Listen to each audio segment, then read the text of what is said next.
ನಮಃ. ಜ್ಞಾನದ ಬಲದಿಂದ ಅಜ್ಞಾನದ ಕೀಡು ನೋಡೆಯ, ಜ್ಯೋತಿಯ ಬಲದಿಂದ ತಮಂದದ ಕೀಡು ನೋಡೆಯ, ಪರುಷದ ಬಲದಿಂದ ಅವಲೋಹದ ಕೀಡು ನೋಡೆಯ, ಸತ್ಯದ ಬಲದಿಂದ ಅಸತ್ಯದ ಕೀಡು ನೋಡೆಯ, ಕೂಡಲ ಸಂಗನ ಶರಣರ ಅನುಭವದಿಂದ ಎನ್ನ ಭವದ ಕೀಡು ನೋಡೆಯ. ಪ್ರಾತಸ್ಮರಣರಾಗಿರುವಂತಹ ಬಸವಾದಿ ಶಿವಶರಣರನ್ನ, ವಿಶ್ವದ ಎಲ್ಲ ಮಹಾದಾರ್ಶನಿಕರನ್ನ ಸ್ಮರಣೆ ಮಾಡಿ, ಜಂಗಮ ಜ್ಯೋತಿ ಮಹಾತಪಸ್ವಿ ಲೋಕಪೂಜ್ಯರಾಗಿರ್ತಕ್ಕಂಥ ಅತನಿಯ ಮುರುಘೇಂದ್ರ ಮಹಾಶಿವಗಳವರನ್ನ, ಧಾರವಾಡದ ಮೃತ್ಯುಂಜಯ ಮಹಾಂತಪ್ಪಗಳನ್ನ, ಹಾನಗಲ್ಲ ಗುರುಕುಮಾರ ಶಿವಗಳನ್ನ, ಸದ್ಗುರು ಕಲ್ಮೇಶ್ವರನನ್ನ, ಆರಾಧ್ಯ ಗುರುಗಳಾಗಿರ್ತಕ್ಕಂಥ ಚನ್ನಬಸಪ್ಪಗಳನ್ನ ಸ್ಮರಣೆ ಮಾಡ್ತಾ,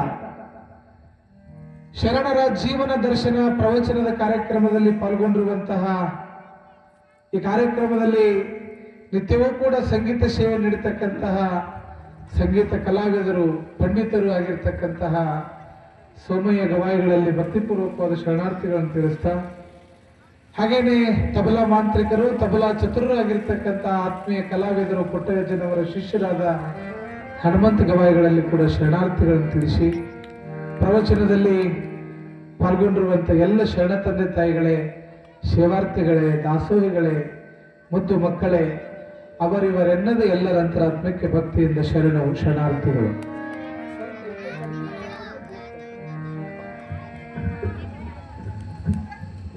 ನಿನ್ನೆ ದಿನ ಮಳೆ ಬಂದು ಎಲ್ಲ ಅತಂತ್ರ ಮಾಡಿಬಿಟ್ಟದು ನೋಡ್ರಿ. ಮಳೆ ಬಂತು, ಮಳೆ ಬಂದು ಹೋಗಿದ್ದಕ್ಕೆ ಮುಂದಿನ ರಂಗೋಲಿನೂ ಕಾಣ್ಲಾರ್ದಂಗ ಆಗ್ಯದ. ರಂಗೋಲಿ ಹಾಕೋರು ಮರ್ತಾರ ಕಾಣ್ತದ. ಇರ್ಲಿ,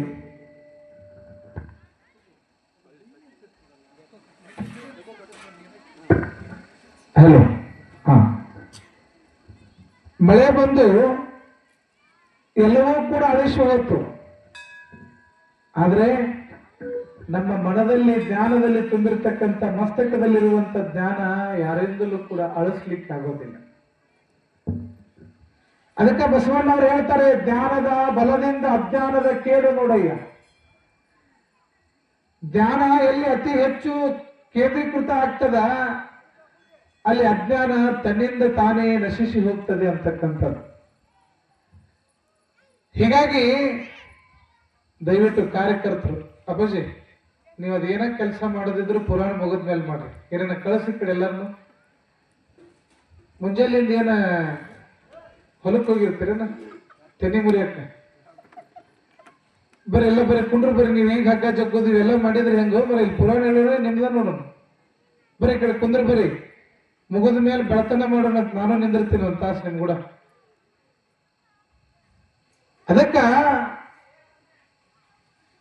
ಯಾವುದು ಹೆಚ್ಚು ಬಲ ಪವಿತ್ರವಾಗಿರ್ತದೋ ಅದು ಎಲ್ಲವನ್ನು ಕೂಡ ನಾಶ ಮಾಡ್ತದೆ ಅನ್ನೋದಕ್ಕೆ ಜ್ಞಾನ ಎಲ್ಲಿ ಅತಿ ಹೆಚ್ಚಿರ್ತದೆ ಅಲ್ಲಿ ಅಜ್ಞಾನ ಅನ್ನುವಂಥದ್ದು ಕಳೆದು ಹೋಗ್ತದೆ.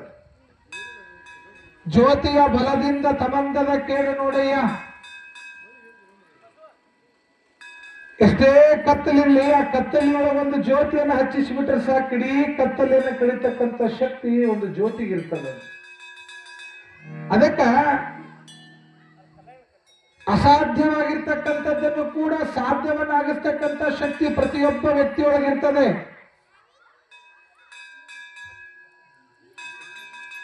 ಕೆವು 50 ಗಂಟೆ ಹೊಡಿಬೇಕಂತಂದ್ರೆ ಒಂದ್ಸರಿ ಹೊಡಿಯವ ಸಾಕು, ಕೇಳ್ತದೆ ಕಲ್ಮೇಶ್ವರ. ಏತಮ್ಮ ಓಯ್ ನೀವೆಲ್ಲ ಕುಂತವ್ರು ಯಾಕೆ ಇವತ್ತು ಹಿಂಗ್ ಮಾಡಕತ್ತಿರಲ್ಲ? ಯಾರು ಗದ್ಲ ಮಾಡ್ರು? ಅಲ್ಲಿ ಹೊಲ್ದಾಗ ಯಾರು ಹೋಗ್ಯಾರ ನೋಡು, ಇರೋಣ ಯಾರು ಹೋಗ್ಯಾರಲ್ಲಿ? ದಯವಿಟ್ಟು ಅಲ್ಲಿ ತಾಯಂದಿರು ಸ್ವಲ್ಪ ಅಲ್ಲಿ ಗಂಟೆ ಹೊಡಿಬೇಡ್ರಿ. ಅಲ್ಲ ಒಂದ್ ತಾಸು ತೆಗೆದಿಡ್ರಿ ಗಂಟಿನ. ಅದಕ್ಕ ಶಕ್ತಿ ಎನ್ನುವುದು ಬಹಳ ಮುಖ್ಯ ಆಗ್ತದೆ ಪ್ರತಿಯೊಬ್ಬರ ಜೀವನದಲ್ಲಿಯೂ ಕೂಡ. ಇಲ್ಲೇನು ನಾವು ನೀವೆಲ್ಲ ಕೊಡ್ತೀವಲ್ಲ, ಈ ಶರಣರ ಜೀವನ ದರ್ಶನ ಅನ್ನುವಂತ ಪ್ರವಚನದೊಳಗ ಅವರನ್ನ ಮಾನವರು ಅಂತ ಕರಿಬಹುದಾಗಿತ್ತು. ಏನ್ರಿವಾ ತಾಯಿ, 12ನೇ ಶತಮಾನದಲ್ಲಿ ಇರ್ತಕ್ಕಂಥವರನ್ನ ಮಾನವರ ಜೀವನ ದರ್ಶನ ಅನ್ಬೋದಾಗಿತ್ತು ನಾವು. ಅಥವಾ ಮನುಷ್ಯರ ಜೀವನ ದರ್ಶನ ಅಂತ ಕರಿಬಹುದಾಗಿತ್ತು. ಆದ್ರ ನಾವೇನ್ ಕರಿತಾ ಇದ್ದೇವೆ? ಶರಣರ ಜೀವನ ದರ್ಶನ. ಹಾಗಾದ್ರೆ ಶರಣ ಅಂತಂದ್ರೆ ಯಾರು? ಯಾಕೆ ಅವರಿಗೆ ಶರಣ ಅಂತ ಕರೆದ್ರು? ನಮ್ಮನ್ನೆಲ್ಲ ಮಾನವರು ಅಂತ ಕರೀತಾರ, ಆದ್ರೆ ಅವರನ್ನ ಯಾಕೆ ಪರ್ಟಿಕ್ಯುಲರ್ ಆಗಿ ಶರಣ ಅನ್ನುವಂತಹ ಶಬ್ದವನ್ನ ಅವರಿಗೆ ಯಾಕೆ ಬಳಕೆ ಮಾಡಿದ್ರು ಜನ? ಎಲ್ಲರಿಗೂ ಪ್ರಶ್ನೆ ಮೂಡೋದಲ್ಲ. ಹಂಗಾರ ಶರಣ ಅನ್ನುವಂತಹ ಪದದ ಅರ್ಥವನ್ನ ತಿಳ್ಕೊಂಡ್ಬಿಡೋಣ ನಾವು. ಒಂದಿಷ್ಟು ಆ 3 ಅಕ್ಷರವನ್ನ ಭಾಗ ಮಾಡು. ಆ 3 ಅಕ್ಷರವನ್ನು ಹೊಡೆದ್ರ ಮೊದಲನೆಯ ಶಬ್ದ ಶರ ಪ್ಲಸ್ ಅನ, ಶರಣ ಇಸ್ ಈಕ್ವಲ್ ಟು ಶರಣ. ಹಾಗಾದ್ರೆ ಶರ ಅಂತಂದ್ರೆ ಏನು? ಡಿಕ್ಷನರಿಯನ್ನು ತೆಗೆದು ನೋಡಿದ್ವಿ ಅಂತಂದ್ರೆ ಶರ ಅಂತಂದ್ರೆ ಬಾಣ ಅಂತ ಅರ್ಥ. ಬಾಣ ಅನ್ನುವಂತಹ ಅರ್ಥವನ್ನು ಸೂಚಿಸ್ತಕ್ಕಂಥ ಪದ ಶರ ಅಂತಂದ್ರೆ. ಹಾಗಾದ್ರೆ ಪ್ಲಸ್ ಅನ ಅಂತ ಅಂದಿದೀವಲ್ಲ, ನ ಅಂತಂದ್ರೆ ಇಲ್ಲ ಅಂತ, ಏನೂ ಇಲ್ಲ ಅಲ್ಲಿ, ನಶ್ವರ, ಶೂನ್ಯ. ಹಂಗಾರೆ ಅದನ್ನ ಇಜಿಕೋಟು ಹಾಕಿ ಆ ಇಡೀ ಶಬ್ದವನ್ನ ಓದಿದ್ರೆ ನಾವು ಅದರ ಅರ್ಥವನ್ನ ತಿಳ್ಕೊಂಡ್ರೆ ಬಾಣ ಇಲ್ಲ ಅನ್ನುವಂತಹ ಅರ್ಥವನ್ನ ಸೂಚಿಸ್ತದೆ ಅನ್ನುವಂಥದ್ದು ನಮ್ಮ ಭಾವನೆ. ಆದ್ರೆ ಅದರೊಳಗೊಂದು ಒಳಾರ್ಥ ಅಡಗಿದೆ. ಬಾಣ ಅಂತಂದ್ರೆ ಇಲ್ಲಿ ಎದಕ್ಕೆ ಹೋಲಿಸ್ತಾರೆ ಅಂತಂದ್ರೆ ಅರಿಷಡ್ ವರ್ಗಗಳಿಗೆ ಹೋಲಿಸ್ತಾರೆ. ಹಂಗಾರೆ ಅರಿಷಡ್ ವರ್ಗಗಳು ಅಂತಂದ್ರೆ ಯಾವುವು? ಷಟ್ ಅಂತಂದ್ರೆ 6,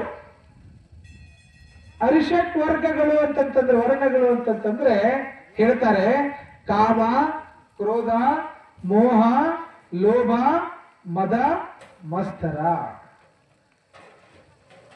ಈ ಅರಿಷಟ್ ವರ್ಗಗಳಿಂದ ದೂರ ಇರತಕ್ಕಂಥವನು, ಆಶೆ ಆಮಿಷಗಳಿಗೆ ತಲೆ ಬಾಗದೆ ಇರತಕ್ಕಂಥವನು, ಯಾವುದೇ ಸಂದರ್ಭದಲ್ಲೂ ಕೂಡ ಒಂದೇ ಮನಸ್ಥಿತಿಯೊಳಗ ತನ್ನ ನಿಷ್ಠೆ, ತನ್ನ ಧರ್ಮ, ತನ್ನ ಕಾಯಕ, ತನ್ನ ಸಿದ್ಧಾಂತದ ಮೇಲೇನೆ ಜೀವನವನ್ನ ನಡೆಸ್ತಕ್ಕಂಥ ವ್ಯಕ್ತಿಗೆ ಏನಂತ ಕರೆದ್ರು? ಶರಣ ಅಂತ ಕರೆದ್ರು. ಶರಣ ಅಂತ ಕರೆದ್ರು.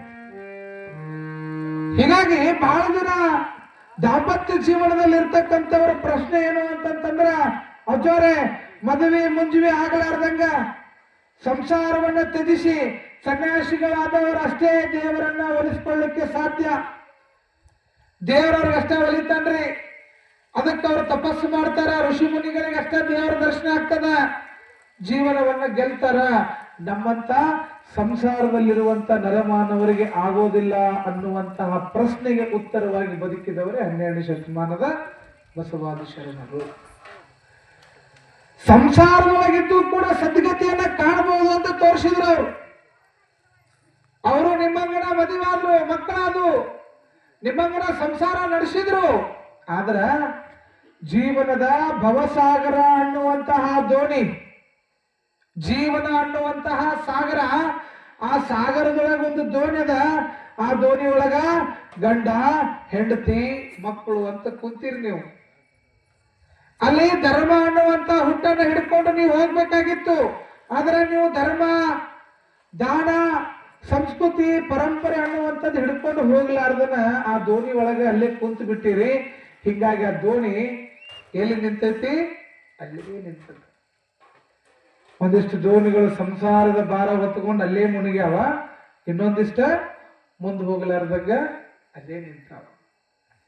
ಸಂಸಾರದ ಭಾರವನ್ನು ಹೊತ್ತಿರ್ತಕ್ಕಂತಹ ಆ ದೋಣಿ ಅಲ್ಲೇ ನಿಂತು, ಆದ್ರ ಶರಣರ ಜೀವನದಲ್ಲಿ ಅವರೂ ಕೂಡ ಶರಣ ದಂಪತಿಗಳಾಗಿ ಕಾಯಕ, ದಾಸೋಹ, ಧರ್ಮ, ಪೂಜೆ, ಆಚಾರ, ವಿಚಾರ ಅನ್ನುವಂತ ಹುಟ್ಟನ್ನ ಹಾಕ್ತಾ ಹಾಕ್ತಾ ಹೋಗಿ ಇವತ್ತು ಶರಣರು ಭವಸಾಗರವನ್ನು ಗೆದ್ದು ಲೌಕಿಕದೊಳಗೆದ್ದು ಪಾರಮಾರ್ಥವನ್ನು ಗೆಲ್ಲುವಂತಹದನ್ನ ಇಡೀ ಜಗತ್ತಿಗೆ ತೋರಿಸಿದವರು ಯಾರಾದರೂ ಇದ್ರೆ ಅದು 12ನೇ ಶತಮಾನದ ಬಸವಾದಿ ಶರಣರು ಅನ್ನುವಂಥದ್ದನ್ನ ನಾವೆಲ್ಲ ತಿಳ್ಕೊಳ್ಬೇಕಾಗ್ತದೆ.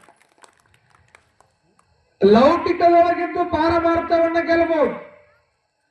ಅದಕ್ಕೆ ಉದಾಹರಣೆಯಾಗಿ ಪುರಂದರದಾಸರು ಸಿಗುತ್ತಾರೆ. ಅದಕ್ಕೆ ಉದಾಹರಣೆಯಾಗಿ ಬಸವಾದಿ ಶರಣರು, ಮಾದಾರ ಚೆನ್ನಯ್ಯ ಸಿಗುತ್ತಾರೆ. ಡೋಹಾರ ಕಕ್ಕಯ್ಯ ದಂಪತಿಗಳು ಸಿಗುತ್ತಾರ. ಹರಳಯ್ಯ, ಮಧುವರಸ, ಇವರೆಲ್ಲರೂ ಕೂಡ ದಾಂಪತ್ಯ ಜೀವನದಲ್ಲಿ ಇದ್ದವರು. ಅದಕ್ಕೆ ಹೇಳ್ತಾರ ಶರಣರು ವಚನದೊಳಗ, ಸತಿಪತಿಗಳೊಂದಾದ ಭಕ್ತಿ ಹಿತವಾಗಿಪ್ಪುದು ಶಿವನ್ಗೆ. ಸತಿಪತಿಗಳು ಒಂದಾದ ಭಕ್ತಿ ಹಿತವಾಗಿಪ್ಪುದು ಶಿವನ್ಗೆ. ಸತಿಪತಿಗಳು ಒಂದಾಗದ ಭಕ್ತಿ ಅಮೃತದಳು ವಿಷ ಬೆರೆಸಿದಂತೆ ಕಾಣ ರಾಮನಾಥ ಅಂತ ಯಾರು ಹೇಳಿದ್ರು ಇದನ್ನ? ಜೇಡರ ದಾಶಿಮಯ್ಯನವರು ಹೇಳ್ತಾರೆ ಈ ಮಾತನ್ನು. ಎಲ್ಲಿ ಸತಿಪತಿಗಳು ಒಂದಾಗಿರ್ತಾರೋ ಅದು ಭಗವಂತನಿಗೆ ಪ್ರಿಯವಾಗಿರ್ತಕ್ಕಂಥದ್ದು. ಹೀಗಾಗಿ ಸಂಸಾರ ಜೀವನ ಧನ್ಯೋ ಗೃಹಸ್ಥಾಶ್ರಮ ಅಂತ ಕರೆದ್ರು. ಇಚ್ಛೆ ನರಿತು ನಡೀತಕ್ಕಂತಹ ಸತಿ ಸಿಗಲಿಕ್ಕೂ ಪತಿ ಪುಣ್ಯ ಮಾಡಿರ್ಬೇಕು. ಸತಿಯ ಇಚ್ಛೆಯನ್ನ ಅರಿತು ನಡೀತಕ್ಕಂತಹ ಪತಿ ಸಿಗಬೇಕಾದ್ರೂ ಸತಿ ಪುಣ್ಯ ಮಾಡಿರ್ಬೇಕು. ಅದಕ್ಕ ಶರಣ ಸತಿ ಲಿಂಗಪತಿ ಅಂತ ಕರೆದ್ರು. ಇವತ್ತು ಜೀವನದೊಳಗ ಒಳ್ಳೆ ಹೆಂಡತಿ ಎಲ್ಲ ಕಷ್ಟ ಇರಲಿ, ಸುಖ ಇರಲಿ, ದುಃಖ ಇರಲಿ, ಎಲ್ಲವನ್ನೂ ಕೂಡ ತನ್ನ ಸಂಸಾರದ 4 ಗೋಡಿ ಮಧ್ಯನ ಜೀವನ ನಡೆಸಬೇಕಂತ ಹೆಂಡತಿ ಒಬ್ಬಾಕಿನ ವಿಚಾರ ಮಾಡಿದ್ರೆ ನಡೀತೇನೋ? ಅದ್ರ ತಕ್ಕ ಗಂಡ ಇದ್ರು ಕೂಡ ಮನಿ ನಡೀತದೆ. ಎತ್ತು ಏರಿಗೆ ಎರೆದ್ರ ಪಾಣ ಕೆರಿಗೆ ಎಳಿತು ಅಂತಂದಂಗ ಗಂಡ ಒಂದು ಕಡೆಗೆ ಹೆಂಡತಿ ಒಂದು ಕಡೆಗೆ ಮುಖ ಮಾಡಿದ್ರೆ ನಡೆಯೋದಿಲ್ಲ. ಅದಕ್ಕಾಗಿ ಸಂಸಾರದ ಬಂಡಿ ಸಾಗಬೇಕಾಗಿತ್ತು ಅಂತಂದ್ರೆ ಗಂಡು ಹೆಣ್ಣು ಸಮನಾಗಿದ್ದಾಗ ಮಾತ್ರ ಸಂಸಾರದ ಜೀವನ ಸಾಗಲಿಕ್ಕೆ ಸಾಧ್ಯ. ಅವರು ಕೂಡ ಶರಣ ದಂಪತಿಗಳಾಗ್ಲಿಕ್ಕೆ ಸಾಧ್ಯ ಅನ್ನುವಂಥದ್ದು. ಹೆಂಗ ಒಂದು ಎತ್ತಿನ ಬಂಡಿಗೆ 2 ಗಾಲಿಗಳು ಸಮನಾಗಿದ್ದಾಗ ಮಾತ್ರ ಎತ್ತಿನ ಬಂಡಿ ಹೆಂಗ ಮುಂದೆ ಹೋಗ್ತದೆಯೋ ಹಾಗೆ ಜೀವನದ ಬಂಡಿ ಸಾಗಬೇಕಾಗಿತ್ತು ಅಂತಂದ್ರ ಗಂಡು ಹೆಣ್ಣು ಸಮನಾಗೇ ಇರ್ಬೇಕು. ನಾ ಡಿಗ್ರಿ ಓದಿನಿ, ನಾ ಬಂಗಾರ ವರದಕ್ಷಿಣೆ ಬಹಳ ಕೊಟ್ಟು ಬಂದೀನಿ, ನಾ ಬೆಳ್ಳಗದೀನಿ, ನಾ ಚಂದದೀನಿ, ನಾ ಹೇಳಿದ್ದ ನಡಿಬೇಕು ಅಂದ್ರೆ ನಡೆಯಂಗಿಲ್ಲ. ಮತ್ತೆ ನಾ ನೌಕರಿ ಮಾಡ್ತೀನಿ, ನಾ ದುಡಿತೀನಿ, ನಂದು ನಾನಾ ಮಾಡವ ಅಂತಂದ್ರು ನಡೆಯಂಗಿಲ್ಲ.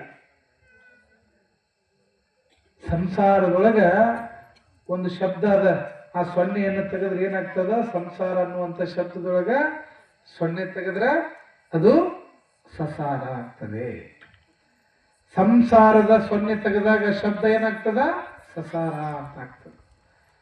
ಹಂಗಾರೆ ಸಸಾರ ಆಗಬೇಕಾಗಿತ್ತು ನಿಮ್ಮ ಸಂಸಾರ ಅಂತಂದ್ರೆ ಆ ಶೂನ್ಯವನ್ನ ತೆಗಿಬೇಕು.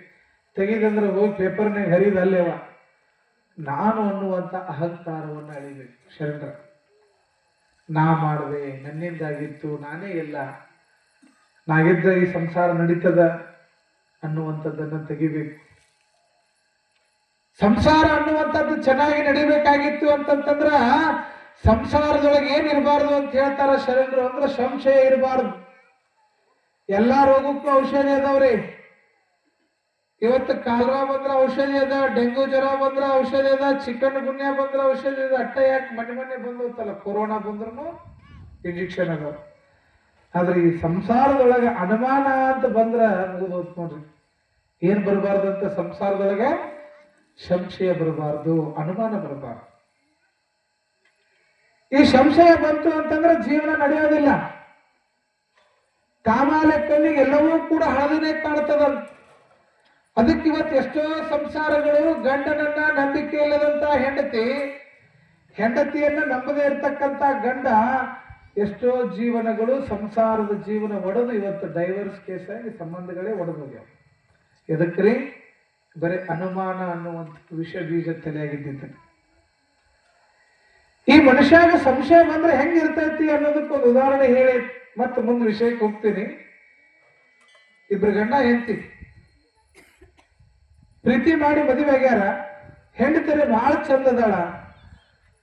ಆದ್ರೆ ಗಂಡನಿಗೆ ನನ್ನ ಹೆಂಡತಿ ಚಂದದಾಳ, ಯಾರದರೆ ನೋಡ್ಕೊಂಡು ಓಡಿ ಹೋಗಿ ಹೇಳಕ್ಕೆ ನನ್ ಬಿಟ್ಟು ಅಂತ ಹೇಳಿ ಹೆಂಡತಿ ಮೇಲೆ ಏನ್ ಬಂತ್ರಿ? ಇವಾಗ ಸಂಶಯ ಬಂತು. ಹೆಂಡತಿ ಮೇಲೆ ಸಂಶಯ ಪಡವಂದ್ರೆ ಎದುರಿಗೆ ಹೋಗಿ ಕೇಳ್ತಿರ್ಲಿಲ್ಲ. ಮರಿಗೆ ನಿಂತು ನೋಡೋದ್ರಿ, ಹೆಂಡತಿ ಎಲ್ಲಿ ಹೋಗ್ತಾಳ, ಯಾರು ಕೂಡ ಮಾತಾಡ್ತಾಳ, ಏನ್ ತಿಂತಾಳ, ಎಲ್ಲಿ ಕುಂಡಿರ್ತಾಳ. ನಿಮಗೆ ಹೇಳ್ತೀನಿ ಎಷ್ಟು ಅನುಮಾನ ಮನುಷ್ಯನಿಗೆ ಅವನಿಗೆ ಅಂತಂದ್ರ, ರಾತ್ರಿ 10 ಗಂಟೆಗೆ ಹೇಳ್ತಿದ್ದ, ಹೆಂಡತಿ ಕದಾಳಿಲ್ಲಿ ನೋಡ್ತಿದ್ದ, ಮತ್ ಮಕ್ಕೊಂತಿದ್ದ. 11 ಹೇಳ್ತಿದ್ದ, ಮತ್ ಹೆಂಡತಿ ಬಾಜು ಕದಾಳಿಲ್ಲಿ ನೋಡ್ತಿದ್ದ, ಮತ್ ಮಕ್ಕೊಂತಿದ್ದ. ಇದು 2-3 ವರ್ಷ ಹಿಂಗ ನಡೀತು. ಹೆಂಡತಿಗೂ ಗೊತ್ತಾಗ್ತಿದ್ರ ಕರ್ಮ ಇಷ್ಟ ಇದು, ಕಟ್ಕೊಂಡಿನಿ, ಏನ್ ಮಾಡಕ್ಕ, ಏನ್ ಬಿಡಕ್ಕೂ ಬರಂಗಿಲ್ಲ, ಕಟ್ಕೊಂಡ್ಬಿಟ್ಟಿನಿ ಆಗ್ಲಿ ಅಂತ ಹೇಳಿ ಆಕಿನೂ ಏನ್ ಮಾಡಿದ್ರು ಸುಮ್ಮ ಇಡ್ಲು. ಒಂದು ದಿನ ಹೆಂಡತಿ ಮೊಬೈಲ್ ಚಾರ್ಜ್ ಗಿಟ್ಟು ಮಕ್ಕೊಂಡಾಳ. ರಾತ್ರಿ ಒಂದಕ್ಕೆ ದಿನ ಎದ್ದ 12ಕ್ಕೊಮ್ಮೆ ಎದ್ದ ನೋಡಿದ ಮಕ್ಕೊಂಡ, 1 ಗಂಟೆಗೊಮ್ಮೆ ಎದ್ದ ಮಕ್ಕೊಂಡ, 2ಕ್ಕೆ ಎದ್ದ, 3 ಗಂಟೆಗೆ ಎದ್ದು ನೋಡಿ ಮಕ್ಕಳದ್ರಾಗ ಹೆಂಡತಿ ಮೊಬೈಲ್ಕೊಂದು ಮೆಸೇಜ್ ಬಂತು. ಏನ್ ಬಂತ್ರಿ? ಮೆಸೇಜ್ ಬಂತು. ಮೊಬೈಲ್ ಮೆಸೇಜ್ ಬರೋಣ ಒದರ್ತೈತಿ ಗೊತ್ತೇನ್ರಿ? ಒಂದು ಸೌಂಡ್ ಮಾಡ್ತೈತಿ, ರಿಂಗ್ಟೋನ್ ಟ್ವಿಂಕ್ ಟ್ವಿಂಕ್ ಅಂತೈತಿ. ನನ್ನ ಹೆಂಡತಿಗೆ ರಾತ್ರಿ 3ಕ್ಕೆ ಯಾವ ಮಗ ಮೆಸೇಜ್ ಮಾಡ್ದ? ಮೊದ್ಲು ಅನುಮಾನ ಇತ್ತಲ್ಲ ತಲೆ. ಇವಾಗ ಹೋಗಿ ಹೆಂಡತಿ ಮೊಬೈಲ್ ನೋಡಿದ ತಕ್ಷಣ ಕಣ್ಣು ತಿಕ್ಕೋಣ ಅಂತೇಳಿ ಒಂದೊಂದು ಹೆಂಡತಿನ ಎಬಿಸಿ ಏನಾಯ್ಕಿನ ರಾತ್ರಿ 3 ಗಂಟೆಗೆ ನೋಡಿಲ್ಲ ನೀವು ಯಾವನೋ ಮೆಸೇಜ್ ಕಳಿಸಾನ ಅಂತ ಕಪಾಳ ಹೊಡೆದ ಬಿಟ್ರಿ ಹೆಂಡತಿ.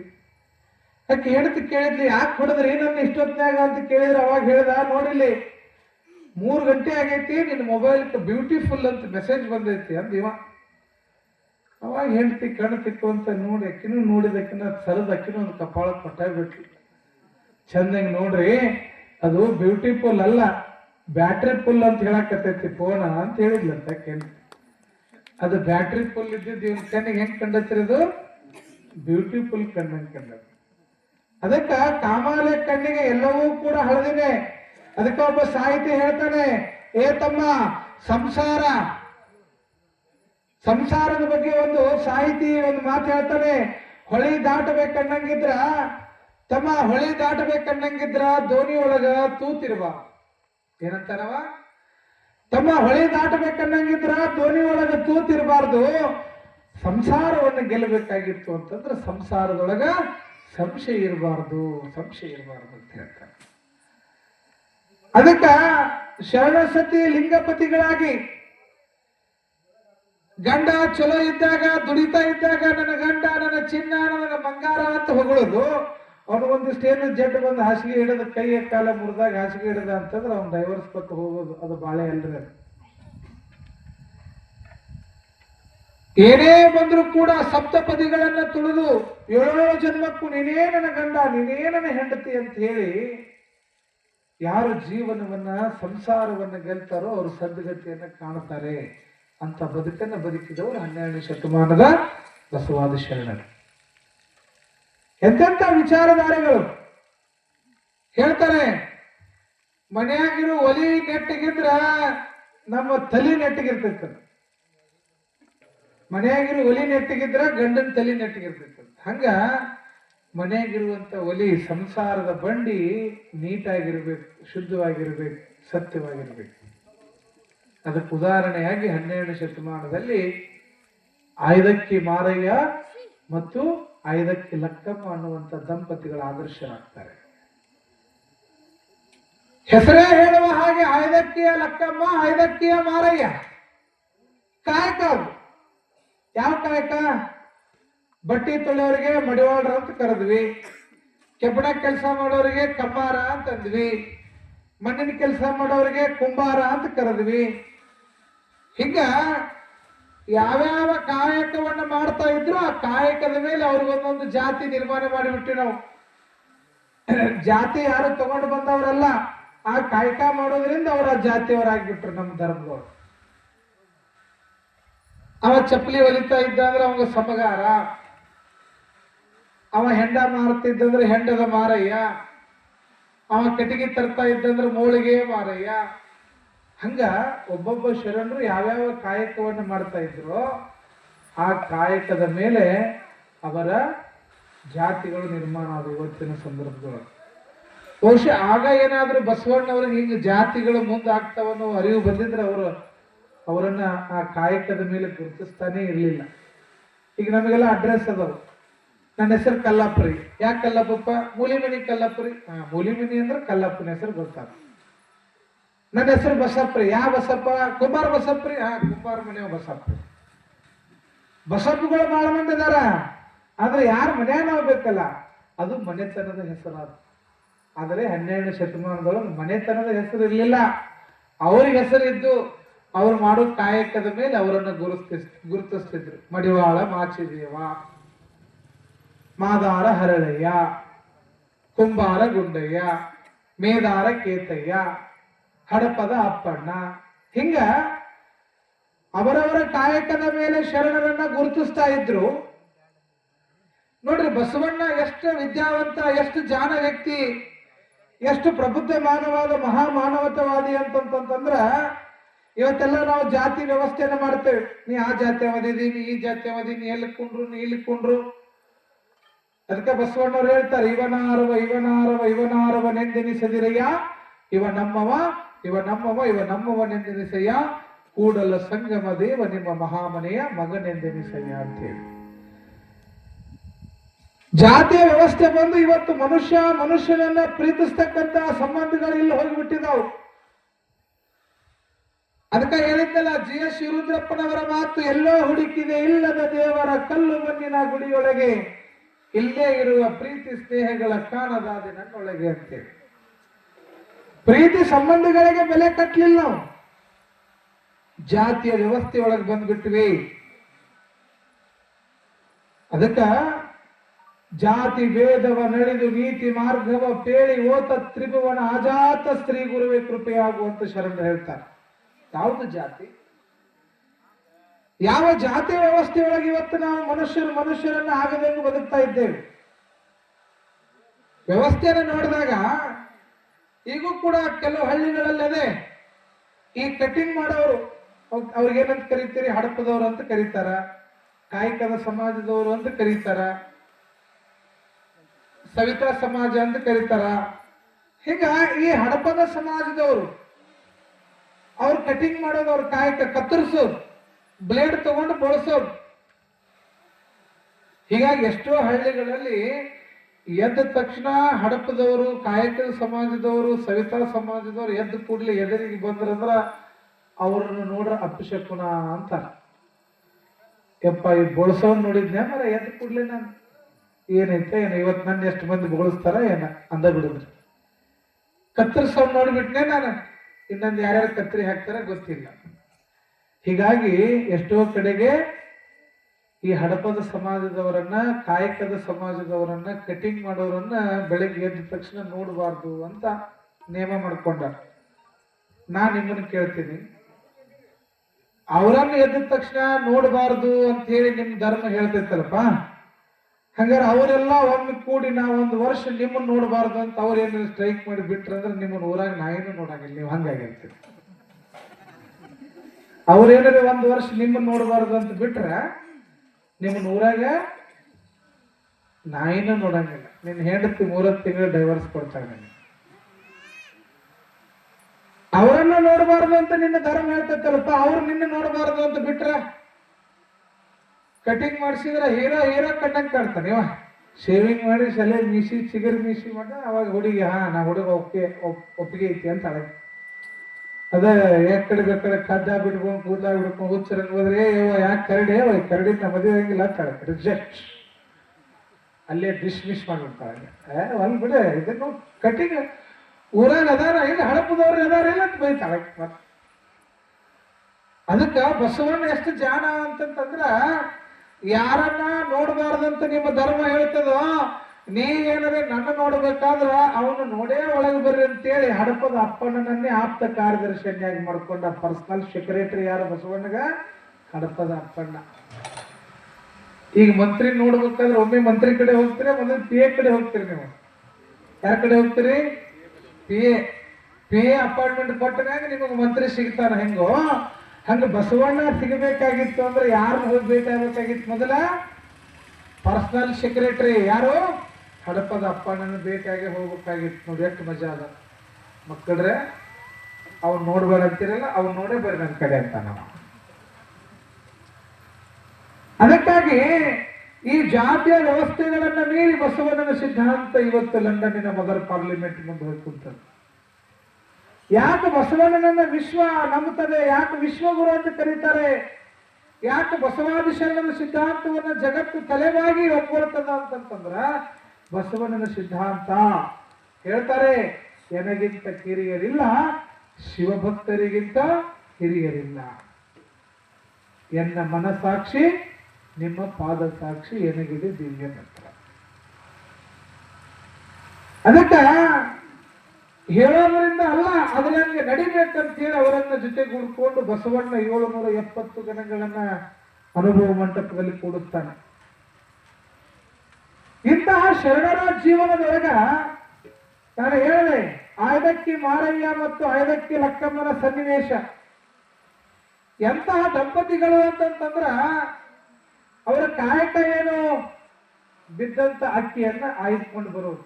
ಈಗ ಉದಾಹರಣೆ, ರಾಶಿ ಮಾಡೋ ಮುಂದ ಒಂದಿಷ್ಟು ಬೀಳ್ತಾವ, ಚೀಲ ಹೊಲಿ ಮುಂದೆ ಒಂದಿಟ್ಟು ಬೀಳ್ತಾವ, ಆ ಚೀಲ ಎತ್ತಿ ಗಾಡಿಯಾಗ ಹೋಗಿ ಮುಂದೆ ಒಂದಿಟ್ಟು ಬೀಳ್ತಾವ, ಗಾಡಿಯಾಗಿಂದ ಕೆಳಗೆ ಇಳಿಸೋ ಮುಂದೆ ಒಂದಿಷ್ಟು ತೂತ್ನಾಗಿಂದ ಅಕ್ಕಿ ಬೀಳ್ತಾವ. ಏನ್ ಹಿಂಗ ಅಕ್ಕಿ ಬಿದ್ದಿರ್ತಿದ್ವಲ್ಲ, ಆ ಅಕ್ಕಿಯನ್ನ ಆಯ್ದುಕೊಂಡು ಬರುವಂತ ಕಾಯಕ ಯಾರ್ದಾಗಿತ್ತು? ನಿಮ್ದಾಗಿತ್ತ ನಮ್ಮದಾಗಿತ್ತ? ಯಾರ್ದಾಗಿತ್ರಿವ? ಆಯ್ದಕ್ಕಿ ಮಾರಯ್ಯನವ್ರದಾಗಿತ್ತು. ಆಯ್ದ ಅಕ್ಕಿ ಮಾರಯ್ಯ ಅಂದ್ರೆ ಆಯೋ ಅಕ್ಕಿಯನ್ನ ಆಯ್ಕೊಳ್ಳೋದು. ಇದು ದಿನನಿತ್ಯ ನಡೆದಿತ್ತು ಕಾಯಕ. ದಿನ ಅಕ್ಕಿ ಹಾಕೊಂಡು ಬರ್ತಿದ್ದ, ಒಂದು ಮುಟ್ಟಿಗೆ ಅಕ್ಕಿ ಆಗ್ತಿತ್ತು, ಒಂದು ಮುಟ್ಟಿ ಅಷ್ಟು, ಒಂದು ಅರ್ಧ ಚೀಲದಷ್ಟು ಹೊತ್ಕೊಂಡ್ ಅದನ್ನ ಗಂಡ ಹೆಂಡತಿ ಕೂಡಿ ಅಡಿಗೆ ಮಾಡ್ತಿದ್ರು. ಅಲ್ಲಿ ಕಲ್ಯಾಣದಲ್ಲಿ ಇರ್ತಕ್ಕಂಥ ಶರಣರಿಗೆ ನೀವು ಬರ್ರಿ ಅಂತ ಎಲ್ಲರನ್ನು ಬಾಜು ಆರೋಗ್ಯನೆಲ್ಲ ಕರಿತಿದ್ರು. ಆ ಅಕ್ಕಿ ಒಳಗೆ ಮಾಡಿದ ಅನ್ನವನ್ನ ಅವ್ರಿಗೆ ಎಡಿ ಮಾಡ್ತಿದ್ರು. ಎಲ್ಲರೂ ಪ್ರಸಾದ ಮಾಡಿದ ಮೇಲೆ ಉಳಿದಿದ್ದನ್ನು ತಾವು ಉಂಡು ಅವತ್ತು ಮಲಿಗೆ ಬಿಡ್ತಿದ್ರು. ಇಷ್ಟೇ ಶರಣರ ಕಾಯಕ. ದಿನ ಕಾಯಕ ಮಾಡೋದು, ಬಂದಿದ್ದೊಳಗೆ ದಾಸೋಹ ಮಾಡೋದು, ಎಲ್ಲರಿಗೆ ದಾಸೋಹ ಮಾಡಿ ಉಳಿದಿದ್ದು ಉಂಟು ಮಕ್ಕಳು. ಎಷ್ಟು ನೆಮ್ಮದಿ ಜೀವನ ಐತ್ ನೋಡಿದ್ರಾಗೆ. ಇದಕ್ಕೆ ಬ್ಯಾಂಕ್ ಅಕೌಂಟ್ ಇಲ್ಲ, ಹೊಲಕ್ಕೆ ಗಳೆ ಹೊಡೆಯಕ್ಕೆ ಹೋಗನಂಗಿಲ್ಲ, ಎತ್ತಿಗೆ ಮೇವು ಹಾಕನಂಗಿಲ್ಲ, ಏನಿಲ್ಲ. ಇಷ್ಟ ಸರಳ ಜೀವನ. ಒಂದು ದಿನ ಬಸವಣ್ಣ ಇವರನ್ನ ಪರೀಕ್ಷೆ ಮಾಡ್ಬೇಕಂತ ನಿಂತ. ಅಂದ್ರ ಹೇಳಿದ್ನಲ್ಲ, ಯಾರಿಗೆ ಶರಣ ಅಂತ ಕರೀತಾರಂತ ಹೇಳಿ, ಅರಿಷಟ್ ವರ್ಗಗಳಿಂದ ದೂರ ಇರತಕ್ಕಂಥವರಿಗೆ ಶರಣ ಅಂತ ಕರೆದ್ರು. ಹೀಗಾಗಿ ಈ ಶರಣರ ಭಾವನೆ ಎಷ್ಟು ಶುಚಿ ಅದ, ಇವ್ರು ಯಾವ ರೀತಿಯಾಗಿ ಶರಣ ಸಿದ್ಧಾಂತವನ್ನ ಪಾಲಿಸಕತ್ತಾರ, ಇನ್ನು ಇವರೊಳಗೆ ಆಶೆ ಆಮಿಷ ಅನ್ನುವಂಥದ್ದು ತುಂಬೇದೇನೋ ಅನ್ನುವಂಥದ್ದನ್ನು ಪರೀಕ್ಷೆ ಮಾಡ್ಲಿಕ್ಕೆ ಯಾರು ನಿಂತರು? ಕಲ್ಯಾಣದ ಬಸವಣ್ಣ ನಿಂತ. ಒಂದು ದಿನ ಬೆಳಗಿನ ಜಾವ ಆಯ್ದಕ್ಕಿ ಮಾರಯ್ಯನವ್ರು ಎಲ್ಲಿ ಅಕ್ಕಿ ಆಯಕ್ ಹೋಯ್ತಿದ್ರಲ್ಲ, ಅವ್ರು ಹೋಗೋಕ್ಕಿಂತ ಮೊದಲನ ಬಸವಣ್ಣ ಒಂದು 3-4 ಚೀಲದ ರಾಶಿ ಅಕ್ಕಿಯನ್ನ ಏನ್ ಮಾಡಿದ್ದ, ಅವ್ರು ಹೋಗಿ ಕಾಯ್ಕ ಮಾಡು ಆಯುವಂತ ಜಾಗದಾಗ ಹೋಗಿ ಚೆಲ್ಲಿ ಬಿಟ್ಟಿದ್ದ ಬಸವಣ್ಣ. ಹೀಗ 4-5 ಚೀಲ ಅಕ್ಕಿ ಚೆಲ್ಲಣ ದೂರದಾಗ ನಿಂತು ಬಸವಣ್ಣ ನೋಡಕತ್ತ. ದೇವರು ಹಂಗಾರೆ ಕಲ್ಮೇಶ್ವರ ಒಮ್ಮೊಮ್ಮೆ ಚಕ್ಕಿ ಗಂಟ್ಲಿ ಏನ್ ಮಾಡ್ತಾನ, ನಿಮಗ ಕೊಡ್ತಾನ. ಕೊಟ್ಟು ನೀವು ಟ್ರೆಜರಿಯಾಗ ಇಡ್ತಿರೋ, ಏನು ಬ್ಯಾಂಕ್ನಾಗ ಇಡ್ತಿರೋ, ಏನು ದಾನ ಧರ್ಮ ಮಾಡ್ತಿರೋ ನೋಡಾಕ ದೂರದಾಗ ನಿಂತು ನೋಡ್ತಿರ್ತಾನ. ಕೊಡೋನು ಅವನ, ಕಸ್ಕೊಳ್ಳೋನು ಅವನ.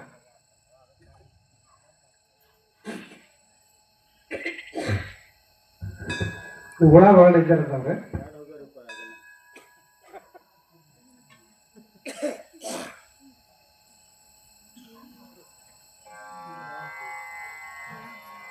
ವಿಶೇಷವಾಗಿ ನಾವು ನಾನ್ ವೆಜ್ ಆದಂಗೆ ಆಗಿಬಿಡ್ತೀವಿ.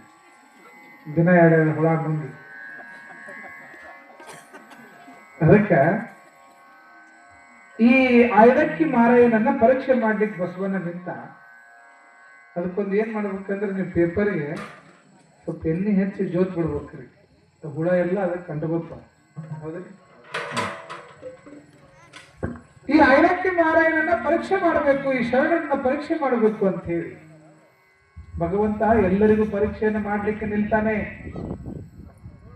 ಹೊರಗೆ ಹೆಚ್ಚು ನೋಡ್ತಾನವ, ಇದು ಕರೆ ಬಂಗಾರ ಐತೋ ಏನು ಕಾಗಿ ಬಂಗಾರ ಐತೋ ಅಂತ ನೋಡ್ತಾನ. ಇವತ್ತು ಜೀವನದೊಳಗ ಕಷ್ಟ ಬಂದದ, ನೋವು ಬಂದದ ಅಂತಂದ್ರ ದೇವರು ನಿಮ್ಗ ಪರೀಕ್ಷೆ ಮಾಡ್ತಾ ಇದ್ದಾನೆ ಅನ್ನುವಂತ ಅರಿವಿರಬೇಕು. ಈ ಜಗತ್ತಿನೊಳಗೆ ಏನೇ ಬರಲಿ, ಇವತ್ತು ಏನಾದ್ರೂ ಊರಾಗ ಒಂದ್ ಒಳ್ಳೆ ಕಾರ್ಯಕ್ರಮ ಮಾಡಾಕತ್ತೀವಿ, ಒಂದ್ ಒಳ್ಳೇದ್ ಮಾಡಾಕತ್ತೀವಿ ಅಂತಂತಂದ್ರ ಊರಿನೊಳಗೆ ನಿಮಗೆ ಮೊದಲಿಗೆ ಸಿಗುವಂತ ಗೌರವವೇ ಅವಮಾನ. ಬಹಳ ಚಲೋ ಮಾಡಿ ಅಂತ ನಿನ್ನ ಯಾರು ಹೊಗಳಂಗಿಲ್ಲ ತಮ್ಮ. ಮೊದಲೇ ವರ್ಷ ಏನ್ ಮಾಡ್ತಾರ, ಏನ್ ಮಗ ಬಹಳ ದಿಮಾಕ್ಲೆ ಮಾಡಾಕತ್ತಾನ, ಎಲ್ಲೋ ರೊಕ್ಕ ಹೊಡೆದಂಗ ಕಾಣ್ತೈತಿ, ಅದಕ್ಕೆ ಮಾಡಾಕತ್ತಾನ, ಅವಮಾನ ಮಾಡ್ತಾನ. ಆ ಅವಮಾನವನ್ನ ಯಾರು ಎದುರಿಸಿ ನಿಂತಾರೋ, ಕೆಲವು ವರ್ಷಗಳ ಹಂಗೆ ಅವ್ರ ಅಣ್ಣವ್ರು ಅನ್ನತಾರ, ನಾ ಮಾಡತ್ತೀನಂತ ಯಾರು ಶ್ರಮ ಪಟ್ಟು ದುಡಿತಾರಲ್ಲ, ಆ ದುಡಿದಂತ ವ್ಯಕ್ತಿಯನ್ನ ಯಾರು ಅನುಮಾನ ಪಟ್ಟಿದ್ರು ಅವರ, ಮತ್ತೆ ಒಂದಿಷ್ಟು ವರ್ಷ ಹೋದ್ಮೇಲೆ ಅವರ ಅಂತಾರ, ಯಾಕೋ ಒಳ್ಳೆ ಕೆಲಸ ಮಾಡಂಗ್ ಕಾಣುತ್ತೈತಿ ಅಂತ ಅನುಮಾನವನ್ನ ಪಡ್ತಾರೆ. ಮೊದಲು ಅವಮಾನ ಮಾಡಿದ್ರು, ಆಮೇಲೆ ಅನುಮಾನ ಪಟ್ಟು. ಈ ಅವಮಾನ ಅನುಮಾನವನ್ನ ಎದುರಿಸಿ ನಿಲ್ಬೇಕು. ಈ ಜಗತ್ತು ಒಳ್ಳೆಯದನ್ನ ಮಾಡಕ್ ಹೋಗೋರಿಗೆ ಕಾಲು ಜಗ್ಗೋದೇ ಬಾಳ, ನಿಂದನೆ ಮಾಡೋದೇ ಬಾಳ, ಪರೀಕ್ಷೆ ಮಾಡೋದೇ ಬಾಳ, ಚುಚ್ಚು ಮಾತಾಡೋದೇ ಬಾಳ. ಅದೇನೇ ಮಾತಾಡ್ಲಿ ಏನೇ ಅನ್ಲಿ ಅದಕ್ಕೆ ತಲೆ ಕೊಡ್ಲಾರ್ದಂಗ ನಮ್ಮ ವಿಚಾರಗಳು ಕರೆಕ್ಟ್ ಇದ್ದು ಅಂದ್ರೆ ನಾವು ಹೆಜ್ಜೆ ಇಟ್ಕೊಂತ ಹೋಗ್ತಾ ಇರ್ಬೇಕು. ಅದಕ್ಕಿಂತ ಸರಿದಾಗಬಾರ್ದು. ಅದಕ್ಕೆ ಹೇಳ್ತಾರೆ, ನ್ಯಾಯ ನಿಷ್ಠೂರಿ ಪರ ಶರಣ ಆರಿಗೂ ಅಂಜುವವನಲ್ಲ. ನಾಳೆ ಬಪ್ಪುದು ಇಂದೇ ಬರಲಿ, ಇಂದು ಬಪ್ಪುದು ಈಗಲೇ ಬರಲಿ, ಇದಕ್ಕಾರ ಅಂಜುವರು ಇದಕ್ಕಾರ ಅಳುಕೋರು ಜಾತಸ್ಯ ಮರಣಂ ಧ್ರುವಂ ಎಂಬುದಾಗಿ. ಬರೋದು ಬರಲಿ, ನಾವು ಮಾಡೋದು ಒಳ್ಳೇದೈತಿ ಅಂತ ಹೆಜ್ಜೆ ಇಡಬೇಕು. ಯಾರು ಒಳ್ಳೇದನ್ನ ಮಾಡಕ್ ಹೋದಾಗ ಅವಮಾನ ಅನುಮಾನವನ್ನು ಎದುರಿಸಿ ನಾವು ಒಳ್ಳೇದ ಮಾಡ್ತೀನಿ ಅಂತ ನಿಲ್ತಾರೋ, ಯಾವ ಸಮಾಜ ನಿಮಗ ಅವಮಾನ ಮಾಡಿತ್ತು, ಯಾವ ಸಮಾಜ ನಿಮ್ಮನ್ನ ಅನುಮಾನ ಪಟ್ಟಿತ್ತಲ್ಲ, ಮುಂದೊಂದು ದಿನ ಅದೇ ಸಮಾಜ ನಿಮ್ಮನ್ನ ವೇದಿಕೆ ಮೇಲೆ ಕರೆದು ಸನ್ಮಾನವನ್ನ ಮಾಡ್ತದ. ಆ ಸನ್ಮಾನ ಮಾಡುವವರೆಗೂ ಕೂಡ ನಾವು ತಾಳ್ಮೆಯಿಂದ ನಡೀತಾ ಇರ್ಬೇಕಷ್ಟೆ. ಆಗ ಬಸವನ ಪರೀಕ್ಷೆ ಮಾಡಕ್ ಹೋಗ್ಯಾನ ಐದಕ್ಕಿ ಮಾರಾಯಣನ್ನ. ಇವು ಸಂಸಾರ ಮಾಡೋದ್ರೊಳಗ ಒಂದಿಟ್ಟು ಗಂಡದರು ಬಹಳ ಆಶೆಕೋರ್ ಇರ್ತಾರೆ. ಸ್ವಲ್ಪ ಜಾಸ್ತಿ ಗಳಿಸ್ಬೇಕು, ಗೊಳೆ ಮಾಡಿಡ್ಬೇಕು, ಮಕ್ಕಳಿಗೆ ಮರಿಬೇಕು ಅಂತ. ಐದಕ್ಕಿ ಮಾರಾಯ ತನ್ನ ಕಾಯಕಕ್ಕೆ ಹೋದ. ಅವತ್ತು ರಾಶಿ ರಾಶಿ ಅಕ್ಕಿ ಬಿದ್ದೈತಿ ಒಂದ ಕಡೆಗೆ. ಅರ್ಧ ಚೀಲ ಹುಡುಕಬೇಕಾದ್ರೆ ಮುಂಜಾನೆಯಿಂದ ಸಂಜೆ ಮಠ ಆಗ್ತಿತ್ತು. ಒಂದ ಕಡೆಗೆ ಚೀಲ ಬಿದ್ದೈತಿ ತಡಿ ಅಂತ ಹೇಳಿ ನಿಮ್ಗೆ ಹೇಳ್ತೀನಿ, ದಿನ ಒಂದು ಅರ್ಧ ಮೂಟೆ ಒಯ್ಯೋ 4 ಚೀಲ ತುಂಬೆ ಇಟ್ಟಿವ ಮಿಟ್ಟು ಒಟ್ಟಿ. ಅವು 4 ಚೀಲ ಹೊರಕ್ಕೆ ಹೋಗ್ತ ಅವನ್ನ ಮುಂಜಾನೆಯಿಂದ ಸಂಜೆ ಮಠ ಅಕ್ಕಿ ಎಲ್ಲ ಹಾಯ್ಕೊಂಡು ತುಂಬಿ ಬರಬ್ಬರಿ 4 ಚೀಲ ಹೊಲದು ಆ 4 ಚೀಲಗಳನ್ನ ಬರಬ್ಬರಿ ಹೊತ್ಕೊಂಡು ಹೋಗುದ್ರಾಗ ಸಾಯಂಕಾಲ ಏನಾಗ್ಬಿಡ್ತು, ತಡ ಆಗ್ಬಿಡ್ತು. ಹೆಂಡತಿ ಐದಕ್ಕಿ ಲಕ್ಕಮ್ಮ ಕಾಯ್ಕೊಂಡು ಕುಂತಾಳೆ. ಯಾಕ? ನನ್ನ ಗಂಡ ಮುಂಜಾನೆ ಹೋದಾಗ ಇನ್ನೂ ಬಂದಿಲ್ಲಲ್ಲ, ಕಾಯ್ಕಕ್ಕೆ ಹೋದಾಗ. ದಿನ ಇಷ್ಟೊತ್ತಿಗಾಗಲೇ ಬರ್ತಿದ್ದ, ಶರಣರಿಗೆ ಪ್ರಸಾದ ಮಾಡಿಸ್ತಿದ್ವಿ, ಮುಗಿದು ಹೋಗ್ತಿತ್ತು. ಆದ್ರ ಇನ್ನೂ ನನ್ನ ಗಂಡ ಬಂದಿಲ್ಲಲ್ಲ ಅಂತ ಹೇಳಿ ಮನಿ ಬಾಗಿಲ್ದಾಗ ನಿಂತಾಳ. ಇವತ್ತು ತಿನ್ಕೊಂತ ಹ್ಞೂ ಅನ್ಕೊಂಡ್ ಚೀಲ ಹೊತ್ಕೊಂಡು ಹೋಗಿ ಬರ. ಬಂದ ತಕ್ಷಣ ಹೆಂಡತಿಗೆ ಕೋಪ ಬರ್ತದ, ಐದಕ್ಕಿ ಲಕ್ಕಮ್ಮನಿಗೆ ಕೋಪ ಬರ್ತದ. ಇಷ್ಟ್ಯಾಕೆ ಅಕ್ಕಿ ಹೊತ್ಕೊಂಡ್ ಬರಾಕತ್ತಾರ ಇವರು ಅಂತ ಹೇಳಿ ಬಂದ ತಕ್ಷಣ ಬಾಗಿಲದ ಹೊರಸಿಲ್ದೊಳಗ ನಿಂತ್ಕೊಂಡು, ಯಾಕ್ರಿ ಎಷ್ಟು ಅಕ್ಕಿ ತಂದಿರಲ್ಲ, ಏನಿದು ಅಂತಂದಾಗ ಇವ ಖುಷಿಯಿಂದ ನಗನಗ್ತಾ ಹೇಳ್ತಾನೆ, ಲಕ್ಕಮ್ಮ ನೋಡು, ಶಿವ ಮೆಚ್ಚಿ ಒಂದೊಂದ್ ಕಡೆಗೆ ಇಷ್ಟು ಅಕ್ಕಿ ಕೊಟ್ಟಾನ, ಇದು ನಮಗೆ ಚಿಂತಿಲ್ಲ, ಇನ್ನು 1 ತಿಂಗಳು ನಮಗೆ ಸಾಲುವಂತ ಅಕ್ಕಿ ಸಿಕ್ಕು ಬಿಟ್ಟದ ಅಂತ ಹೇಳಿ ಸಂತೋಷದಿಂದ ಮಾರಯ್ಯ ಹೇಳಿದ್ರೆ, ಐದಕ್ಕಿ ಲಕ್ಕಮ್ಮ ಅಂತಾಳ, ನೀವು ಆಗಿದ್ರೆ ಇನ್ನೊಂದ್ 2 ಚೀಲ ತರು ನೋಡ್ರಿ ಅವಾವೇನಂತ ಕೇಳ್ತಿದ್ವಿನೋ ನಾವು. ಆದ್ರೆ ಲಕ್ಕಮ್ಮ ಅಂತಾಳೆ, ಆಶೆ ಎಂಬುದು ಅರಸಂಗಲ್ಲದ ಶಿವ ಮುಕ್ತರಿಗುತ್ತೆ. ಆಶೆ ಎಂಬುದು ಅರಸಂಗಲ್ಲ